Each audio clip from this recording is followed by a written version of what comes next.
আর কিভাবে মানুষ ধরে রাখা লাগে আমার জানা নেই।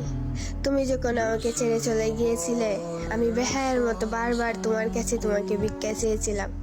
কত আকুতি মিনতি করেছিলাম, কতভাবে বুঝাতে চেয়েছিলাম আমি তোমাকে ভালোবাসি, তোমাকে ছাড়া থাকতে পারবো না, কিন্তু তুমি বুঝলে না। আচ্ছা, তুমি সত্যিই কি বুঝোনি নাকি বুঝতে চাওনি? তুমি যখন শেষবার আমাকে বলেছিলে ভালো থেকো, কথার উত্তরে বলেছিলাম আমি তোমাকে ছাড়া বাঁচতে পারবো না, আর তুমি নির্দ্বিধায় বলেছিলে বাঁচতে না পারলে মরে যাও, এতে আমার কিছু যায় আসে না। এই কথা শোনার পর আমি আর তোমাকে ধরে রাখার চেষ্টা করিনি, কিন্তু বিশ্বাস করো আমি সত্যি ভালো নেই। তোমাকে ছাড়া বাঁচতে বাঁচতে আমি ক্লান্ত হয়ে গেছি।